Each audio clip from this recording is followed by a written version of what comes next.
أصحابه وأوليائه أجمعين كما أحسنت تسليما تبارك وتعالى على سيدنا إبراهيم وعلى آل سيدنا إبراهيم إنك حميد مجيد. أعوذ بالله من الشيطان الرجيم. بسم الله الرحمن الرحيم. رب اشرح لي صدري ويسر لي أمري واحلل عقدة من لساني يفقهوا قولي. আমরা এখানে সমবেত হয়েছি যেই দরবারে সেই দরবারটা হচ্ছে দরবার। এর আগে আমার যে বক্তব্য বলে গেছে যে কিছুটা পরিচয় দিয়েছেন আমাদের রাহবার আমাদের বসে মৌলানা আজাদ আছে সম্বন্ধে। আমরা সবাই এই পৃথিবীতে এসেছি, এই পৃথিবীতে এসে সবাই কিন্তু আমরা সঠিক পথটা জানতে চাই। আমরা প্রতিদিন সূরা ফাতিহা পড়ি। সূরা ফাতিহায় কিন্তু আমরা পড়ি যে ইহদিনাস সিরাতাল মুস্তাকিম সিরাতাল লাযিনা আনআমতা আলাইহিম, সিরাতাল লাযিনা আনআমতা আলাইহিম, যে ওই রাস্তায় যারা নিয়ামত প্রাপ্ত হয়েছেন সেই নিয়ামত প্রাপ্ত লোকদের রাস্তায়। তো এখন আমাদেরকে কিন্তু জানতে হবে কারা নিয়ামত প্রাপ্ত,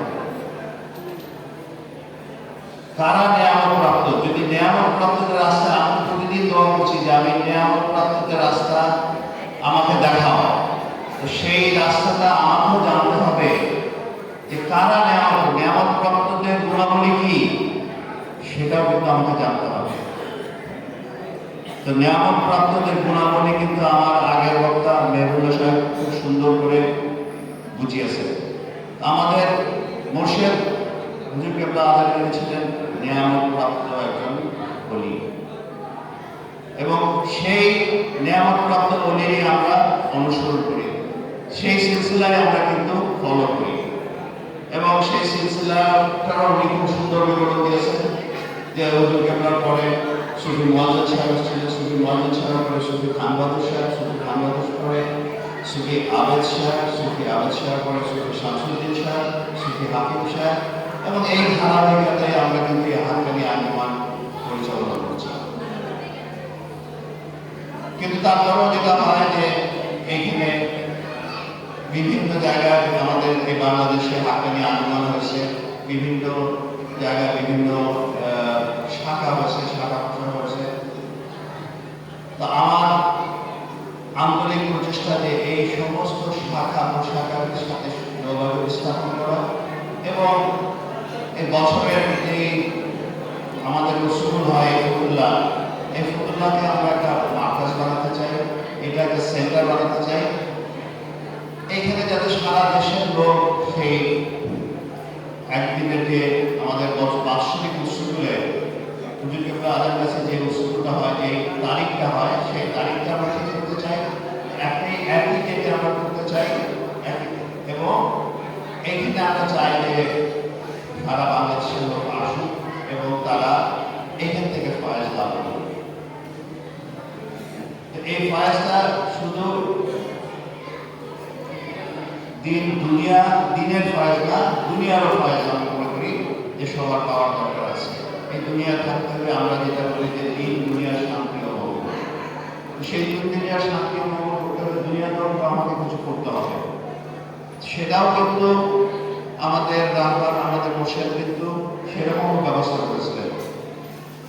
ওনার কিন্তু একটা সাবান ফ্যাক্টরি ছিল, যেটা দিয়ে উনি হালাল রিজিক অর্জন করতেন। আমাদের এই তরিকায় কিন্তু সবচেয়ে গুরুত্ব দেওয়া হয় রিজিকের উপরে।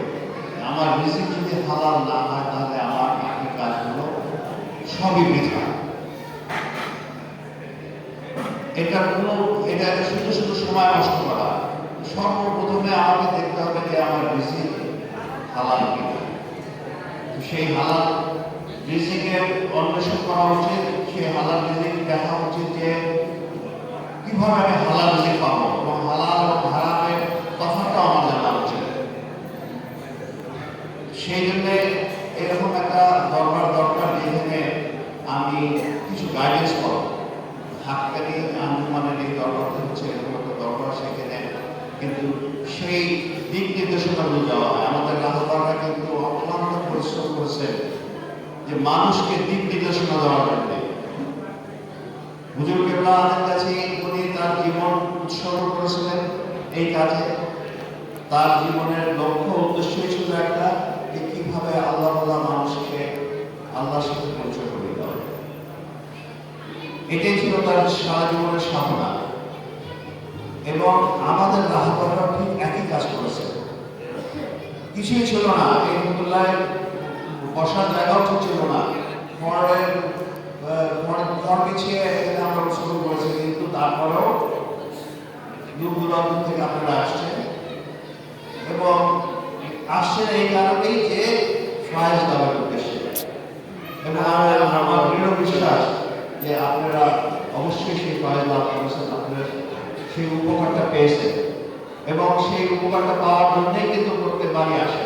এবং আমি দৃঢ়ভাবে বিশ্বাস করি যে আমাদের রাহবাররা সেই কাজে আমাদের রেখে গেছেন। এবং উনি যেটা বললেন যে আমাদের রাহবাররা কিন্তু এখানে উপস্থিত আছেন, তারা কিন্তু দেখছেন যে আমরা কি করছি, এবং তারাও কিন্তু আমাদেরকে সাহায্য করছে। কেন আমাদের এই রাহবারদের পরিশ্রম এবং সাহায্য যদি না থাকতো, তাহলে কিন্তু আমরা আজকে এই জায়গায় আসতে পারতাম না। এইখানে যা কিছু করা হয়েছে এটা কিন্তু তাদের দোয়ার বরকতে, তাদের সৎকর্মের বরকতে আমরা আজকে এই জায়গায় আসতে পেরেছি। এবং আমরা আশা করি ভবিষ্যতে আমরা আরো অনেক কিছু করবো। এখানে আমাদের যে ভবিষ্যতে যে কর্মসূচি আছে, সেই কর্মসূচিতে আমাদের এখানে যেটা যে এখানে থাকার জায়গা করবো, এখানে একটা স্বাস্থ্য কেন্দ্র করবো, এখানে হালাল রিজিক অর্জনের জন্য